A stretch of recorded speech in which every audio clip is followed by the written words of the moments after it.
دوستو پہلے آپ اس ویڈیو کو دیکھیے۔ بسم اللہ الرحمن الرحیم۔ آج گھروں سے شکایتیں آتی ہیں کہ ہمارے گھروں میں لڑائی ہیں۔ بیوی کہتی ہے بھئی شوہر حقوق نہیں ادا کر رہا، شوہر کہتا ہے بیوی حقوق ادا نہیں کر رہی، بچے والدین کا ادب نہیں کر رہے۔ تو اگر ہم ان سے پوچھتے ہیں کہ بھئی جب آپ گھر میں گئے، آپ نے پہلا سوال اپنی وائف محترمہ سے کیا پورا کیا؟ ویڈیو دیکھیے۔ بیگم صاحبہ سے کیا کیا؟ کہتے ہیں ہم نے پہلا سوال یہ کیا بھئی کھانا کیا بنایا، کھانا کیا کھایا، بچے اسکول گئے تھے، ٹیوشن گئے تھے۔ تو حضور صلی اللہ علیہ وسلم کو دیکھیں، حضرت صلی اللہ علیہ وسلم جب گھر تشریف لے گئے، سب سے پہلے حضور السلام علیکم ورحمۃ اللہ وبرکاتہ۔ آج شوہر سب کام کرتا ہے بیوی سے، لیکن سلام کرنے میں اس کو شرم محسوس ہوگی۔ اور سلام ایک ایسی چیز ہے کہ حضور صلی اللہ علیہ وسلم نے فرمایا، بخاری شریف کی روایت ہے، تطعم الطعام وتقرأ السلام علی من عرفت ومن لم تعرف۔ لوگوں کو کھانا کھلاؤ اور سلام کو عام کرو، چاہے جان پہچان ہو یا نہ ہو، یعنی سلام تو انجانے شخص کو بھی کرنے کا حکم فرمایا حضور صلی اللہ علیہ وسلم نے۔ اور ہم اپنے گھر میں بیوی کو، والدین کو، اپنی اولاد کو سلام کرنے میں شرم محسوس کر رہے ہیں۔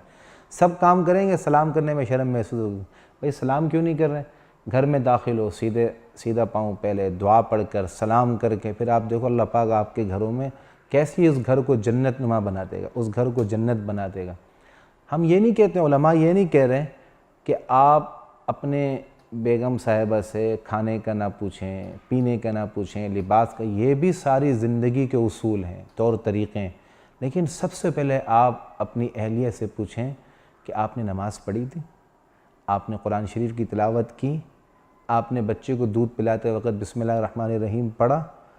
وہ مائیں جنہوں نے اپنے بچوں کو بغیر وضو کے دودھ نہیں پلایا اور دودھ پلاتے وقت غیبتیں نہیں کی، جھوٹ نہیں بولا، کسی کا دل نہیں دکھایا، اللہ تعالیٰ نے ان کے اولادوں کو وقت کا عالم اور بہترین مفسر و محدث بنا دیا۔ آج مائیں ان چیزوں کی تو کوشش کرتی ہیں کہ یار ہماری اولاد کامیاب ہو جائے، اسکول میں اچھے نمبر آ جائیں۔ فجر کی نماز کے لیے مائیں نہیں اٹھیں گی، اسکول کی تیاری کے لیے مائیں وقت سے پہلے اٹھ جائیں گی اور وہ تیار کرا کے بچوں کو بھیجیں گی۔ بھائی اسکول کے لیے تیار کرنا، مدرسے کے لیے تیار کر کے بھیجنا، ٹیوشن کے لیے تیار کر کے بھیجنا، مسجد کے لیے بھیجنا، ان تمام چیزوں کا بھی ثواب ہے۔ لیکن ایک باپ اسکول چھوڑنے کے لیے تو اٹھ رہا ہے، ایک ماں تیار کرانے کے لیے تو اٹھ رہی ہے کہ اسکول جائیں گے میرے بچے، لیکن وہی ماں باپ فجر کی نماز کے لیے کیوں نہیں اٹھ رہے؟ جب آپ دن کی ابتدا اللہ کی نافرمانی سے کریں گے، اللہ کی ناراضگی سے کریں گے، تو کیسے ہمارے گھروں میں برکتیں آئیں گی؟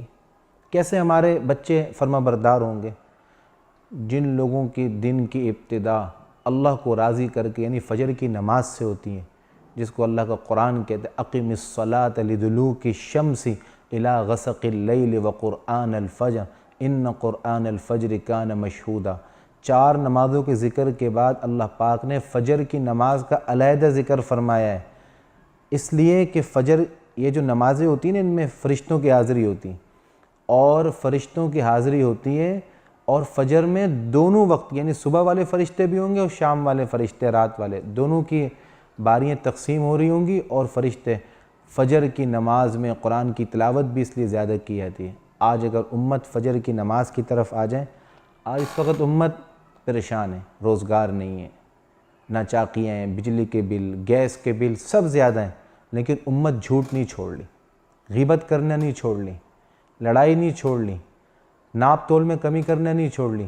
جب تک کہ امت نبی والے کام پر نہیں آئے گی، اعمال پر نہیں آئے گی، اس وقت تک نہ ہم صحیح ہوں گے نہ ہمارا ملک صحیح ہوگا۔ اللہ ہم سب کو عمل کی توفیق عطا فرمائے۔